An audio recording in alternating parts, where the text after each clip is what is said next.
Hello friends, welcome back. আজকের ভিডিওতে আমরা মেনলি টেস্ট ডকুমেন্টেশন নিয়ে ডিসকাস করব। তো লাইক টেস্ট ডকুমেন্টেশন কি, টেস্ট ডকুমেন্টেশন আমরা কখন করব, তার অ্যাডভান্টেজেস কি কি কি আছে, ডিসঅ্যাডভান্টেজেস কি কি আছে, কি কি টাইপ আছে টেস্ট ডকুমেন্টেশনের জন্য। সো এইসব জিনিস নিয়ে আমরা এই ডিটেলসে আলোচনা করব।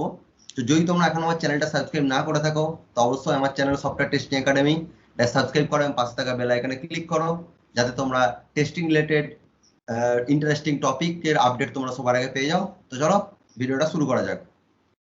প্রথমে আমি যেটা বলবো সেটা হলো হোয়াট ইজ টেস্ট ডকুমেন্টেশন। আমরা নামটা শুনেই বুঝতে পারছি যে আমরা যখন টেস্টিং করব বা টেস্টিং পারপাসের জন্য কিছু জিনিসকে আমাদের ডকুমেন্ট করে রাখতে হবে। নাও এরপর কোশ্চেন আছে কি জিনিস ডকুমেন্ট করে রাখবো। লাইক আমি যদি টেস্ট ডকুমেন্টেশনের ডেফিনেশন বলি, জিনিসটা এরকম দাঁড়াবে যে টেস্ট ডকুমেন্টেশন হলো ডকুমেন্টেশন অফ আর্টিফ্যাক্টস। নাও মাথায় কোশ্চেন আসবে হোয়াট ইজ আর্টিফ্যাক্টস। আর্টিফ্যাক্টস বলতে বোঝায় test plan, test case, test data, test scenario. So like এগুলোকে বলে আর্টিফ্যাক্টস। তাহলে টেস্ট ডকুমেন্টেশন হলো ডকুমেন্টেশন অফ আর্টিফ্যাক্টস, যেটা আমরা ক্রিয়েট করি সফটওয়্যারটা টেস্টিং করার আগে বা সফটওয়্যারটা টেস্টিং করার সময়। ওকে, নাও টেস্ট ডকুমেন্টেশনে টেস্টিং টিমকে অনেকটাই সাহায্য করে। কিরকম? এই টেস্ট ডকুমেন্টেশনটা টেস্টিং টিমকে অনেকটাই সাহায্য করে। কারণ যখন টেস্টিং টিমের এফোর্ট এস্টিমেট করতে হয়, যখন টেস্টিং টিমের টেস্ট কভারেজ এস্টিমেট করতে হয়, যখন রিসোর্স ট্র্যাকিং এস্টিমেট করতে হয়, যখন টেস্ট এক্সিকিউশন প্রসেসটাকে এস্টিমেট করতে হয় ইত্যাদি। সো এইসব কাজের জন্য এই টেস্ট ডকুমেন্টেশনটা অনেকটাই টেস্টিং টিমকে হেল্প করে। নাও টেস্ট ডকুমেন্টেশন কি করে? টেস্ট ডকুমেন্টেশন মেনলি প্ল্যানিং দেয়, প্ল্যানিং করে, মানে টেস্টের প্ল্যানিং করতে হয়, রিভিউ, টেস্ট এক্সিকিউশন, সেই সব ধরনের জিনিসগুলো আমাদের টেস্ট ডকুমেন্টেশনের মধ্যে করতে হয়। সো নাও এখন ক্লিয়ার যে এক্স্যাক্টলি আমরা টেক্সট ডকুমেন্টেশনটা কি এবং টেক্সট ডকুমেন্টেশনে কি কি করতে হয়। ওকে, সো নাও আমি পরে আসছি, নেক্সট টপিকে আসছি যে এই টেক্সট ডকুমেন্টেশনের জন্য কয়েকটা টাইপস ইউজ করতে হয় আমাদের। কিছু কিছু টাইপস রয়েছে, যেমন ফার্স্ট টাইপ যদি বলি আমি test policy, then second test strategy, then third test plan, then fourth requirement testability matrix বা RTM, now fifth test scenario, six test case, 7 test data, 8 defect report এবং 9 টেস্ট সামারি রিপোর্ট। এই জিনিসগুলো আমাদের maintain করতে হয় test ডকুমেন্টেশনের সময়। নাও আমি ছোট করে এই জিনিসগুলো সম্বন্ধে বলে দিচ্ছি। আমি আমার পরের ভিডিওতে প্রত্যেকটা টাইপসকে আমি আলাদা করে ইন ডিটেলস আলোচনা করব, বাট আমি এখন জাস্ট বেসিক জিনিসটা তোমাদের বলে দিচ্ছি যে এই জিনিসগুলো কি এক্স্যাক্টলি। টেস্ট পলিসি, পলিসি মানে বুঝতেই পারছি কিছু একটা পলিসিকে মেনটেন করে টেস্টিং হবে। যেমন টেস্ট পলিসি একটা হাই লেভেল ডকুমেন্ট যেটা ডেসক্রাইব করে principal, methods and all the important testing goals of the company. Okay, তাহলে কি হচ্ছে টেস্ট পলিসিতে এটা একটা হাই লেভেল ডকুমেন্ট যেখানে আমরা ডেসক্রাইব করি, কি ডেসক্রাইব করে দ্য প্রিন্সিপাল, মেথড এবং অল টাইপ অফ মানে টেস্টিং গোলস, কোম্পানির all type of testing goals, সেটাই টেস্ট পলিসির মধ্যে আমরা ডকুমেন্ট করে রাখি। নাও 2 নম্বর আসছে টেস্ট স্ট্র্যাটেজি। স্ট্র্যাটেজি মানে বুঝতে পারছি কিছু একটা নিয়ম। আমরা বলি না যে এই স্ট্র্যাটেজি মেনটেন করতে হয়, এই স্ট্র্যাটেজিতে খেলতে হয়, ঠিক তেমনই টেস্টিং করার সময় স্ট্র্যাটেজি মেনটেন করতে হয়। টেস্ট স্ট্র্যাটেজির মধ্যে কি করতে হয় না, সেখানে টেস্ট লেভেল, টেস্ট টাইপ, এইসব জিনিসগুলোকে আমরা আইডেন্টিফাই করি টেস্ট স্ট্র্যাটেজির মধ্যে। ওকে, নাও এবারে 3 নম্বরে আসছি আমি টেস্ট প্ল্যান। টেস্ট প্ল্যান কি? টেস্ট প্ল্যানটা মানে বুঝতে পারছি পুরোপুরি একটা প্ল্যানিং, কোন প্ল্যানিং এ আমরা টেস্টিংটা করব, এটা হচ্ছে টেস্ট প্ল্যান। আমি যদি বলি যে সাপোজ আমি ধরে নিচ্ছি যে আমি আমার লেটস সাপোজ এক্সাম্পল যে একটা লগইন পেজ যেখানে আমাকে টেস্ট করতে হবে, তাহলে তার টেস্ট প্ল্যানটা কিরকম করব আমরা? যে টেস্ট প্ল্যানটা আমরা করব যে আমরা লগইন কিভাবে সিস্টেমটা ব্রেক করব, লগইন বাটনটা কিভাবে কাজ করছে সেটা চেক করব, মানে বিভিন্ন প্ল্যান করব। যেমন এই প্ল্যানে এছাড়াও টেস্ট প্ল্যানের মধ্যে আরো যে জিনিসটা মেনলি যেটা মেনটেন করে, যেটা হচ্ছে পুরোপুরি একটা প্ল্যানিং ডকুমেন্ট যেখানে টেস্টিং এর স্কোপ, টেস্টিং এর অ্যাপ্রোচ, টেস্টিং এর রিসোর্স, টেস্টিং এর শিডিউল, এইসব জিনিসগুলো বিভিন্ন টেস্টিং অ্যাক্টিভিটিস, এগুলোকে আমরা টেস্ট প্ল্যানের মধ্যে ডকুমেন্ট করে রাখি। সো আই হোপ নাও এখন ক্লিয়ার যে এই টেস্ট প্ল্যানের মধ্যে কি হয়। ওকে, এরপরে আমি আসছি না রিকোয়ারমেন্ট টেস্টিবিলিটি ম্যাট্রিক্স। ওকে, এই রিকোয়ারমেন্ট, আচ্ছা তার আগে বলে দিই টেস্ট প্ল্যানটা কারা তৈরি করে। এই টেস্ট প্ল্যানটা ডকুমেন্টটা কে তৈরি করে? ডকুমেন্টটা তৈরি করে আমাদের ম্যানেজার বা টেস্টের যে লিড আছে তারা এই টেস্ট প্ল্যানটা তৈরি করে। এরপরে আমি আসছি রিকোয়ারমেন্ট টেস্টিবিলিটি ম্যাট্রিক্স 4 নম্বর। রিকোয়ারমেন্ট টেস্টিবিলিটি ম্যাট্রিক্স কি? রিকোয়ারমেন্ট টেস্টিবিলিটি ম্যাট্রিক্স একটা ডকুমেন্ট যেটা এনশিওর করে যে সমস্ত যে আমার যে টেস্ট কেসটা আমি লিখছি সেটাকে ম্যাপিং করে ক্লায়েন্টের রিকোয়ারমেন্টের সঙ্গে, রাইট? মানে ক্লায়েন্টের রিকোয়ারমেন্টের সঙ্গে আমার যে টেস্ট কেস লেখা আছে সেই টেস্ট কেসটা ম্যাপিং করতে হয় এই রিকোয়ারমেন্ট টেস্টিবিলিটি ম্যাট্রিক্স ডকুমেন্টের মধ্যে। এই জিনিসটাকে বলা হচ্ছে আরটিএম বা রিকোয়ারমেন্ট টেস্টিবিলিটি ম্যাট্রিক্স। ওকে, নাও দেন আসছে টেস্ট সিনারিও। টেস্ট সিনারিও বলতে আমরা কি বুঝি?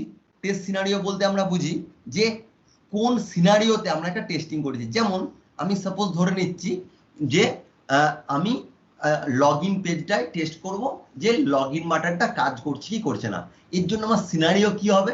আমাকে correct user name, correct password, then click on login button, এটা একটা সিনারিও। সেকেন্ড সিনারিও কি হবে? Wrong user name, correct password, then click on login button, এটা একটা scenario. Third scenario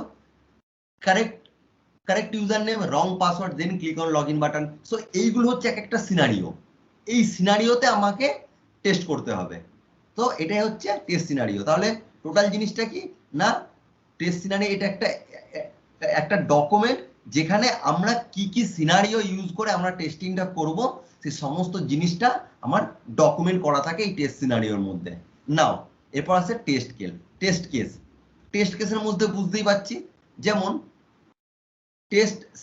test case যদি বলি আমি টেস্ট কেসে বলতে পারি যে লগইন বাটনটা কাজ করছে কিনা, মানে যে login button is working or not, এইটা একটা টেস্ট কেস। মানে এটা কি বলতে পারি, এটা একটা টেস্ট কেস হচ্ছে একটা ইন ডিটেলস ডকুমেন্ট যেটা ডেসক্রাইব করে step by step procedure to test an application. কোনো অ্যাপ্লিকেশনকে টেস্ট করার জন্য স্টেপ বাই স্টেপ প্রসিডিউর আমাদের মেনটেন করতে হয়, যেটা ইন ডিটেলস ডকুমেন্টের মধ্যে এই টেস্ট কেসে আমাদের ডেসক্রাইব করতে হয়। তো এটাই হলো টেস্ট কেস। এবারে আসছি টেস্ট ডেটা। টেস্ট ডেটা বলতে টেস্টিং করার জন্য আমরা কি ডেটা ইউজ করছি। যেমন লগইন বাটন, আমি ধরে নিচ্ছি লগইন পেজটা যখন আমরা টেস্টিং করছি, টেস্ট ডেটা কি হবে না, আমি যখন কারেক্ট ইউজার নেম দিচ্ছি, সাপোজ ধরে নিচ্ছি ইউজার নেম abc@gmail.com, তার মানে এইটা একটা টেস্ট ডেটা। আবার 2 নম্বর আমি ধরে নিচ্ছি যে পাসওয়ার্ডে দিচ্ছি 123456, এটা একটা টেস্ট ডেটা। মানে এই ডেটাগুলো পুট করে আমরা টেস্টিংটা করব। এবারে এই টেস্ট ডেটাটা আমাদের নেগেটিভও হতে পারে, পজিটিভও হতে পারে। যদি আমরা নেগেটিভ সিনারিও টেস্ট করি আমরা নেগেটিভ টেস্ট ডেটা ইউজ করব, যদি আমরা পজিটিভ সিনারিও টেস্ট করি তাহলে আমরা পজিটিভ টেস্ট ডেটা ইউজ করব। আই হোপ ক্লিয়ার এখন টেস্ট ডেটাটা কি। এরপর আসছে ডিফেক্ট রিপোর্ট। নাও ডিফেক্ট রিপোর্ট মানে বুঝতে পারছো, আমরা যখন কোনো সফটওয়্যার টেস্ট করছি, আমরা যখন কোনো অ্যাপ্লিকেশন টেস্ট করছি, তখন যখন কোনো ডিফেক্ট আসছে আমার কাছে, সেই ডিফেক্টটা কোথাও তো একটা আমাদের লগ করতে হবে। লেটস সে ধরে নিচ্ছি আমরা কোনো একটা এক্সেল মেনটেন করছি, সেই এক্সেলের মধ্যে তো ডিফেক্টটা লগ করতে হবে, ডিফেক্টটাকে রিপোর্ট করতে হবে। না হলে আজকে আমি মুখে মুখে কোনো ডেভেলপারকে বললাম যে ভাই আমার এই লগইন বাটনটা ঠিকঠাক কাজ করছে না, ডেভেলপার অন্য কাজ করছে, সে তো ভুলে যেতেও পারে যে আমাকে ওই পার্টিকুলার টেস্ট ইঞ্জিনিয়ারটা কোনো একটা ডিফেক্ট আমাদের দিয়েছিল। তাই জন্য সবসময় আমাদের কি করতে হয়, ডিফেক্টটা কোথাও একটা লগ করতে হয়। আইদার জিরাতে লগ করতে পারো, অথবা কোনো এক্সেলে বা কোনো সিএসভি কোনো নোটপ্যাডে কোথাও একটা লগ করতে হয় আলটিমেট, দিয়ে সেটা শেয়ার করতে হয় ডেভেলপারদের সঙ্গে, বা যারা লিড আছে বা আমার যে প্রজেক্ট ম্যানেজার আছে এদের সঙ্গে শেয়ার করতে হয়। মানে আলটিমেট ডিফেক্টটা যেখানে আমি রিপোর্ট করছি সেটাকে বলা হচ্ছে defect report. Now test summary report. Test summary রিপোর্টে আমরা কি করি, টেস্ট সামারি রিপোর্টে আমরা টোটাল সাপোজ ধরে নিচ্ছি আমার টোটাল টেস্টিংটা কমপ্লিট হয়ে গেছে। অবশ্যই যখন টেস্টিংটা করেছি তখন আমরা টেস্ট পলিসি ডকুমেন্ট করেছি, টেস্ট স্ট্র্যাটেজি ডকুমেন্ট করেছি, টেস্ট প্ল্যানকে ডকুমেন্ট করেছি, আরটিএম ডকুমেন্ট করেছি, test scenario, test case, test data সমস্তই ডকুমেন্ট করেছি। টোটাল জিনিসটা আমাদের ডকুমেন্টেড ডান, টোটাল টেস্টিং ডান। টেস্ট সামারি রিপোর্টে বোঝা যায়, এটা বোঝা যায় যে আমার আমার আমার টেস্ট সামারি রিপোর্টটা মেনলি মানে কি বলবো প্রিপেয়ার্ড করে টেস্ট লিড যে আছে, যে টেস্ট লিড আছে সেই পুরো জিনিসটাকে, পুরো টেস্ট সামারি রিপোর্টটাকে প্রিপেয়ার্ড করে। এখানে কি হয়, এখানে দেখতে হয় যে আমার কতগুলো টেস্ট কেস আমার এক্সিকিউশন করেছে, এক্সিকিউশন করার সময় আমার কতগুলো কেস পাসড হয়েছে, কতগুলো টেস্ট ফেল হয়েছে। তো এইসব জিনিসগুলো আমার টেস্ট সামারি রিপোর্টের মধ্যে ডকুমেন্ট করা থাকবে।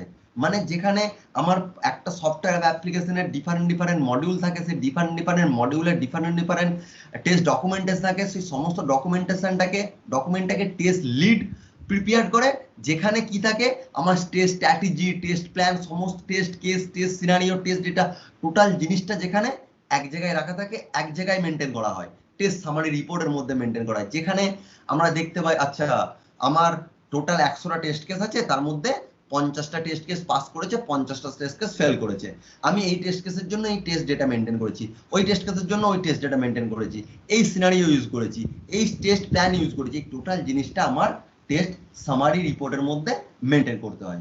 ওকে, নাও আমি এই টেস্ট ডকুমেন্টেশনটা, এবার আমি বলছি যে importance of test documentation. Test না তোমাদের এখন ক্লিয়ার যে টাইপগুলো কি কি হয়? ডোন্ট ওয়ারি, আমি সমস্ত টাইপসগুলো আমি ইন ডিটেলস আমার পরে ভিডিওতে 1 বাই 1 আমি ডিসকাস করব। ওকে, সো নেক্সট পয়েন্টে আসছি আমি, যে ইম্পর্টেন্স অফ টেস্ট ডকুমেন্টেশন। এই টেস্ট ডকুমেন্টেশনের প্রয়োজনীয়তা কি? আমি একটা ছোট্ট একটা রিয়েল টাইম এক্সাম্পল দিই, তোমাদের জিনিসটা আরো ক্লিয়ার হবে। সাপোজ আমি ধরে নিচ্ছি আমাকে কোনো একটা কাস্টমার একটা সফটওয়্যার বানানোর জন্য কোনো একটা কোম্পানিকে রিকোয়েস্ট করেছে, কোম্পানিকে বলেছে যে বস আমার একটা সফটওয়্যার বানিয়ে দিতে হবে। তো কোম্পানি সফটওয়্যারটা নিয়েছে, কোম্পানির লোক সফটওয়্যারটা নিয়েছে, বিজনেস অ্যানালিস্ট রিকোয়ারমেন্ট কালেকশন করেছে, ফিজিবিলিটি স্টাডি হয়েছে, দেন ডেভেলপাররা ডেভেলপ করেছে, কোডিং করেছে। নাও যখন টেস্টিং এ আসছে, টোটাল জিনিসটা টেস্ট ডকুমেন্টেশন মানে তো টেস্টিং এর দিকে আসবে। তো যখন টেস্টিং এ আসছে তখন কি হচ্ছে জিনিসটা, না আমি টেস্টিং করেছি, আমি কোনো ডকুমেন্ট মেনটেন করিনি, উইথাউট টেস্ট ডকুমেন্টেশন আমি টেস্টিং করেছি। ওকে, নাও আমি ধরে নিচ্ছি যে ক্লায়েন্টটা সেটা খুবই রাগী ক্লায়েন্ট।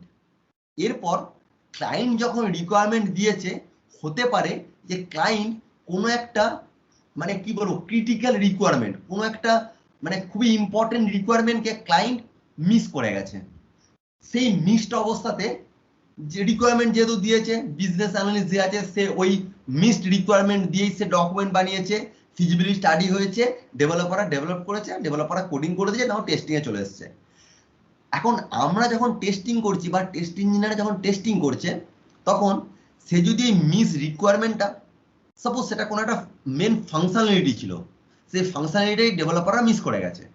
টেস্টিং এ যদি সেই ফাংশনালিটিটা যদি টেস্টাররাও যদি মিস করে যায়, এবং আলটিমেট দিনের শেষে যদি ওই সফটওয়্যারটা ক্লায়েন্টকে দেওয়া হয়, তাহলে ক্লায়েন্ট কি দেখবে বা কাস্টমার কি দেখবে? যেহেতু কাস্টমারটা রাগী, সে তো রেগে যাবেই, সে তো পরিষ্কার বলবে যে তোমরা ঠিকঠাকভাবে কাজ করতে পারো, তোমাদের টেস্টিং টিম ঠিকঠাকভাবে টেস্ট করেনি। আলটিমেট কিন্তু দিনের শেষে সমস্ত দোষ কিন্তু টেস্টিং টিমের ঘাড়ে আসে, এটা আমরা সবাই দেখে এসেছি।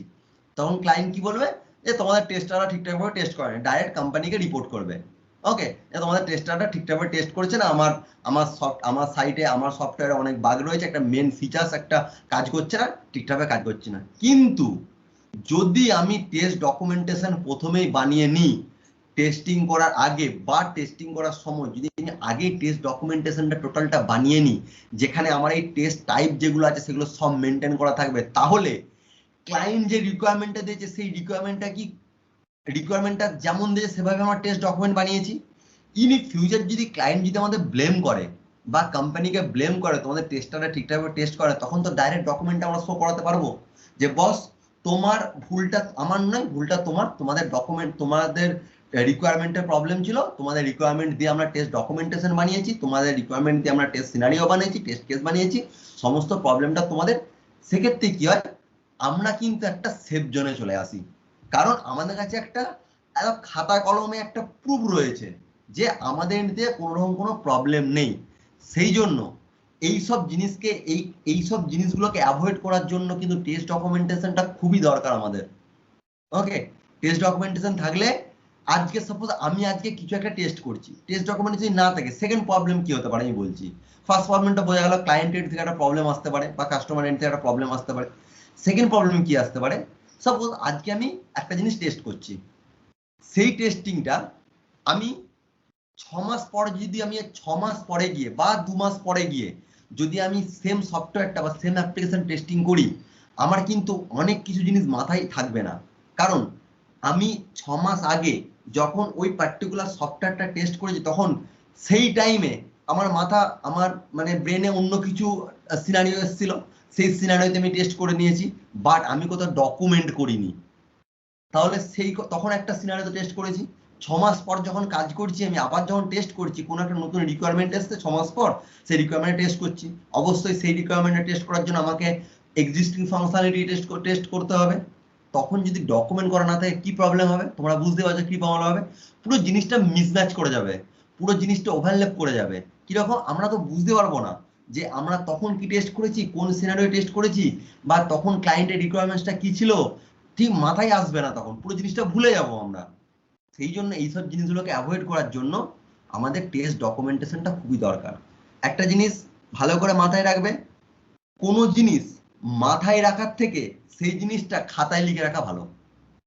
কারণ মাথার জিনিসটা আউট হয়ে যেতে পারে, কারণ আমাদের মাথায় তো একটা জিনিসই ঘুরছে না, আলটিমেট বিভিন্ন জিনিস মাথায় ঘোরাফেরা করছে, বাট খাতায় যেটা লিখছি সেটা কিন্তু ফিক্সড, যেটা আমি নোট ডাউন করে দিয়েছি সেটা ফিক্সড, সেটা কিন্তু নড়চড় হবে না। সেই জন্য কোনো জিনিস মাথায় রাখার থেকে সেই জিনিসটা খাতায় রাখা ভালো। সেই জন্য টেস্ট ডকুমেন্টেশনটা খুবই দরকার আমাদের জন্য। নাও তোমাদের কাছে ক্লিয়ার যে এই টেস্ট ডকুমেন্টেশনের ইম্পর্টেন্স কতটা। ওকে, নাও ফাইন।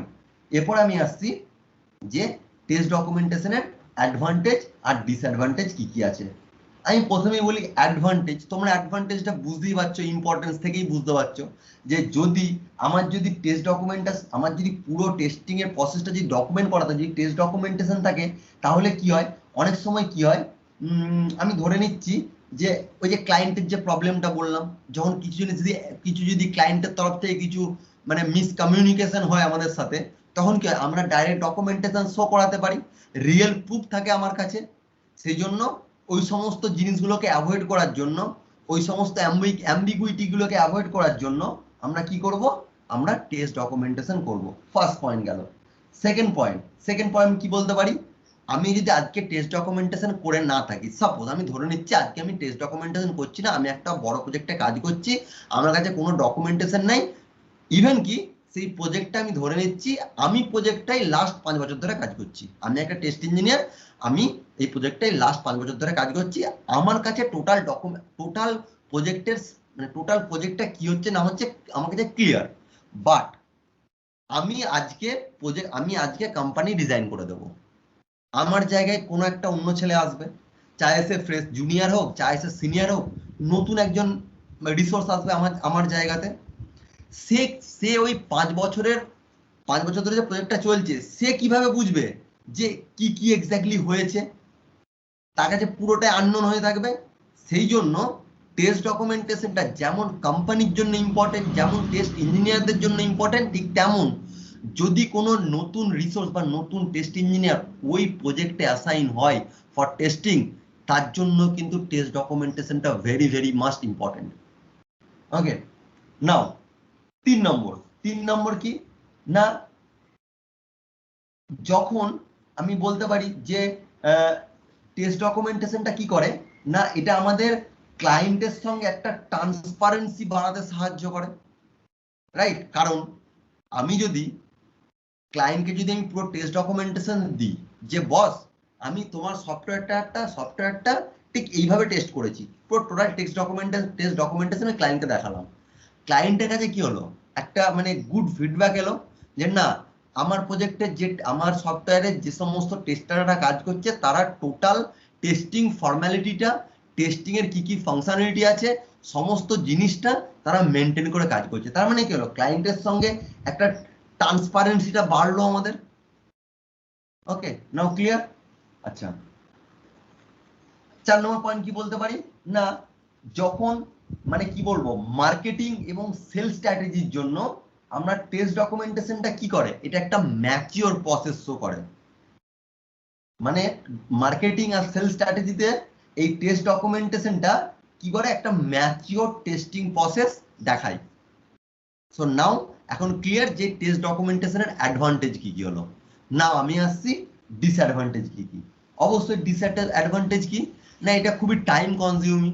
কারণ আমি একটা সফটওয়্যার টেস্ট করছি, আমি সফটওয়্যারটা নিলাম, সেই সফটওয়্যারটার উপর আমি ডাইরেক্ট প্রথমেই আমি কম্পোনেন্ট টেস্টিং করলাম, আমি ইন্টিগ্রেশন টেস্টিং করলাম, আমি সিস্টেম টেস্টিং করলাম, আমি অ্যাকসেপ্টেন্স টেস্টিং করলাম, আমি functional non functional performance testing সমস্ত কিছু করে দিলাম। বাট টেস্ট ডকুমেন্টেশন যদি বানাতে হয় আমাকে, অবশ্যই এই জিনিসগুলো পড়ার আগে আমাকে টেস্ট ডকুমেন্টেশনের এই সমস্ত জিনিসগুলো রেডি করতে হবে আমাদের। তার মানে কি, অবভিয়াসলি এটা একটা টাইম কনজিউমিং, প্লাস এটা কি করে, এটা একটু কস্টলি হয়ে যায় জিনিসটা। মানে টেস্ট ডকুমেন্টেশন ডিসঅ্যাডভান্টেজ কি, দা ডিসঅ্যাডভান্টেজ বলতে পারি এটা একটা একটু মানে মানে বেশি মানি লেগে যায়, কস্টলি হয়ে যায়। 2 নম্বর কি বলতে পারি, খুব টাইম কনজিউমিং হয়ে যায়।